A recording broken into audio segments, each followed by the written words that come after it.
So how do I do it? How do I juggle being a single mom who is self-employed, homeschooling 2 kids?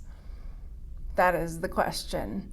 If you are a homeschooling mom, whether new to homeschooling or you've been at it a while, and maybe you find yourself in the situation where you're going to be single for some reason, or you have got to make some extra money and you're wondering, how on earth can I homeschool my kids and either be single and work, or single and home, like any combination of those 3, like, there is a way, and I am walking, talking, living proof of it. Hello, my name is Margaret, and I've been homeschooling my kids since around 2017, 2018. My eldest was in 4th grade, and my youngest was in 2nd grade when I pulled maybe a week or so before the Christmas holidays. My now ex-husband and I had talked about starting to homeschool them after the Christmas break, but our story was bullying stuff, ADHD stuff, kind of a combination with both kids. So we decided that the best thing for them would be to pull to homeschool. Now, I do have 15 years of teaching experience. I taught public school until my eldest started kindergarten, and then I stopped teaching to be a stay-at-home mom with the kids while they were in school. But that is to say, you don't have to be a public school teacher or have an education background to homeschool your kids. That's a topic for a different video, but there's so much out there, so many resources, that if you wanted to homeschool your kids, you totally could. I have confidence in you. I became single maybe 6 months to a year after we decided to start homeschooling. And at that point, I had already started building up my business. When I quit teaching, I quickly discovered that I was not the kind of mom that could just sit at home and bake cookies and things like that. Everybody has their skills, and I think it's my ADHD. I couldn't sit still that long. And I didn't like having to ask my now ex-husband for money just for a coffee or to take the kids for ice cream or whatever. So I started selling online. I started small, selling on eBay, selling on Etsy, things I would find at garage sales and thrift stores and things like that. And then, because nobody got what I did, I started a YouTube channel sharing the things I was finding, what I was selling them for, because I was so excited about it. And I was just learning more and more and more. So those types of things are the things I did. I do still print on demand, and I do reselling, lots and lots of different things. I have a whole nother channel called Texas Gal Treasures if you're interested in checking out some of the things that I do to make money. So those are some options, but there's tons of different options for being self-employed or working from home while you're homeschooling your kids. So by the time I became a single self-employed homeschooling mom, I would say my kids were about 10 and 7-ish, right around those ages, so a little bit older. So I could see, if you have very young children, that it might be more of a challenge because they definitely require a lot more attention. But I truly do believe where there's a will, there's a way, and you can do this.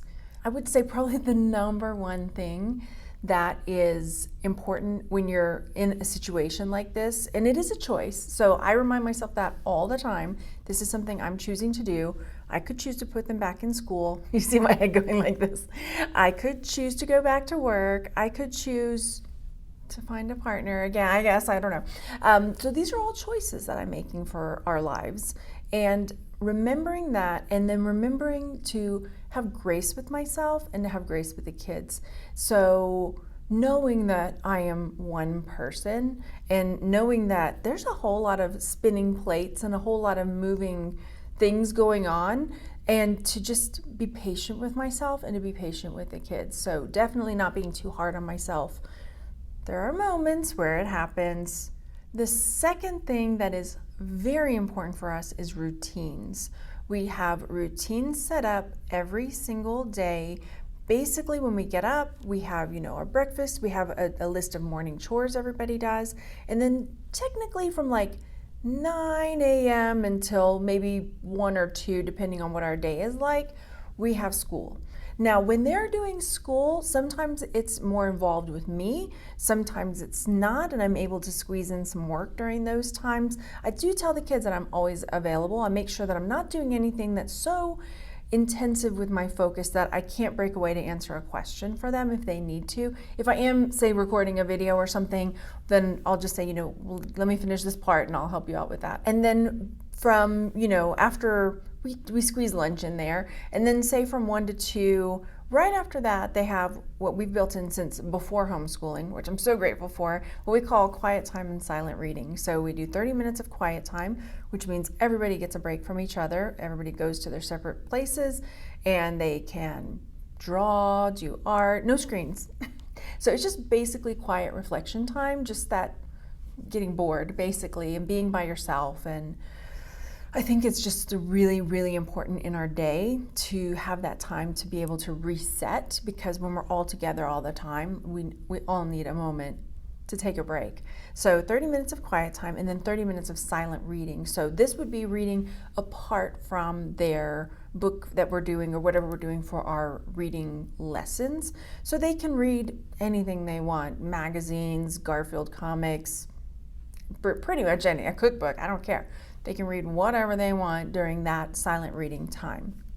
After that is chores, and then after chores, their afternoon chores, then they have their video game time, and that is an hour a day. We call it 30 and 30, so if they were going to play, if they chose to play with each other, one person picks for 30, the other one picks for the second 30, but lately they have just been playing their own thing lately, which is fine by me, so then after that, it's generally around 4 or 5 o'clock, which means it's time to start getting dinner ready and, evening type activities that we do together.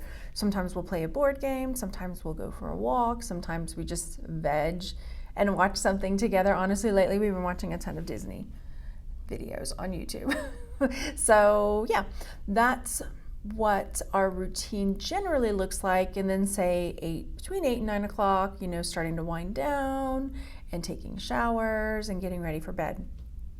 Now we do have days where we have things outside of the house. We've started doing Monday, it's technically Movement Monday, but we do Hike Day on Mondays now that the weather's turning nice here in Colorado. We have been taking that day to get out and explore our new state. We're from Texas originally, and so we like to spend Monday getting out and seeing nature and seeing what our new state has to offer. So when we have our hike day, we generally will we have a hike journal that they bring with us. In our backpack, we have a watercolor set, like a travel watercolor set, the one of those that has the pen with the water you can fill in it, and so we'll sit and we'll look at nature and we'll talk about all kinds of things that we see. I mean, so many things. Sometimes I'll have an idea in my head, like, we're going to talk about photosynthesis today. And then we get out into nature and we see all these like moss and algae and all this kind of like fungi and like, scrap that. Let's dive into what these things are. This is super cool. So that's what we do on our hike days. Other days during the week, we have different activities scheduled, D&D with friends and go to the library, all kinds of things like that. The third thing that's super important is being flexible. There's always things that happen, monkey wrenches get thrown into it, phone calls that have to be made, the dishwasher breaks and, just anything. So just being flexible when problems do arise and not being so hard-lined with that routine and that schedule and like, no, we have to have this, and this done today, I always tell the kids, if we don't get it done today, maybe we'll pick up a lesson on Saturday, maybe we'll pick up a lesson on Sunday, and we'll find a way to make it work and get it in. We've had a really weird year this year. We've had to be super flexible. We've been in 3 houses in 1 year, moving from Texas into 2 different houses in Colorado until we finally landed where we're gonna stay. So we had to be super flexible with our homeschooling. That being said, I told the kids, we didn't do as much science and history that I really felt like we needed to get done this year. We definitely got our math and our writing and our reading and all like the 3 R's basically in, and we did get some of the other science and history and things like that into our day. But I feel like we didn't do quite as much as I would have liked. So I did tell the kids, over the summer, we're gonna probably do some science experiments and we might do a little bit of, watching some documentaries and history and things like that. So I had to be flexible with what was going on in our lives so that we would survive and I would not lose my mind with all of this movement going on. And just, it was impossible to do all of everything every single day. The fourth thing is when panic sets in, relax. And what I mean by that is like, you know, if like an anaconda is squeezing you and you're freaking out, like it's going to be really hard to slip out of its grasp. So having to relax when you start feeling that panic start to rise, or the stress or the tension start to rise, because trying to plow through is just going to make it worse and just probably make everybody's day awful. So when we have days, and when you've got, now my kids are teenagers, when you've got 2 teenagers, there's days when those teenagers are, their chemicals in their brains, I don't know what's going on, they're teenagers, that we just have to find other ways to do school or find other ways to make it work.